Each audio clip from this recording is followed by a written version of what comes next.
విద్యా కమిషన్కు పచ్చ జెండా, ఉత్తర్వులు జారీ చేసిన ప్రభుత్వం. త్వరలో చైర్మన్, 3 సభ్యుల నియామకం.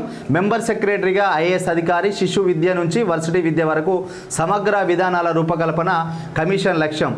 ఇక్కడ విద్యా కమిషన్ను ఏర్పాటు చేస్తున్నది. దానికోసం రాష్ట్ర ప్రభుత్వం త్వరితగతిన పావులు కదుపుతున్నట్టుగా తెలుస్తుంది. ప్రధానంగా అంటే నాణ్యమైన విద్యను ఇవ్వాలి, నాణ్యమైన విద్య ఇవ్వడం కోసం విద్యా కమిషన్ ఉండాలి. ఈ విద్యా కమిషను ప్రైవేటు పాఠశాలపైన కూడా జులిపించాల్సిన అవసరం ఉంది. ఒక టౌన్లలో ఫీజు స్ట్రక్చర్ ఏ విధంగా ఉండాలి, గ్రామీణ ప్రాంతాల్లో ప్రైవేట్ స్కూళ్ళలో స్ట్రక్చర్ ఏ విధంగా ఉండాలి, ప్రభుత్వం నుండి వీళ్ళంతా లబ్ధి పొందుతున్నారు. మరి వీళ్ళు ఈ యొక్క ఫీజులను ఈ యొక్క విద్యా కమిషన్ కట్టడి చేయాలి.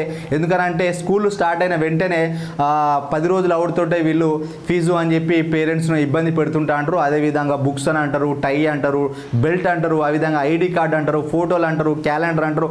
రకరకాలుగా తల్లిదండ్రులు వాళ్ళు సంపాదించిన సంపాదన అంతా ఈ యొక్క ప్రైవేటు పాఠశాలకు దారబోయడానికే వాళ్ళ యొక్క ఆస్తుల్ని కూడా తరిగిపోయే విధంగా ప్రైవేటు విద్యా సంస్థలు ముక్కిపిండి ఫీజులు వసూలు చేసిన సంఘటనలు మనం చూస్తుంటాం. ముఖ్యంగా హైదరాబాదు చుట్టుపక్కల ప్రాంతాలు, జిహెచ్ఎంసీ పరిధిలో కానీ, అదేవిధంగా మెట్రో సిటీస్లలో మిగిలిన జిల్లా కేంద్రాల్లో అధిక మొత్తంలో ఫీజులు ఉన్నాయి. ముఖ్యంగా మంచిర్యాల జిల్లాలో కూడా అధిక ఫీజులు తీసుకుంటున్నట్టుగా పలు ఆరోపణలు ఉన్నాయి. పేరెంట్స్ కూలి పని చేసుకునే వాళ్ళని కూడా నేను గతంలో కొన్ని నెలల క్రితం అడిగినప్పుడు ఒక బుక్ స్టాల్ దగ్గర వాళ్ళు అప్పు చేసి మరీ ఫీజులు కడుతున్న సందర్భం.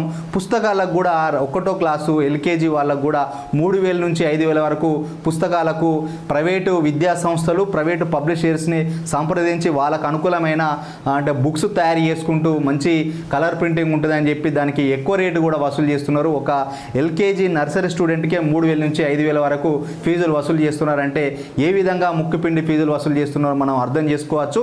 ఇట్లాంటి విద్యా కమిషన్లు ఏర్పాటు చేసి ప్రైవేటు స్కూళ్లను, కాలేజీలను కట్టలియాల్సిన బాధ్యత ప్రభుత్వం పైన ఎంతైనా ఉందని ఈ సందర్భంగా తెలియజేస్తూ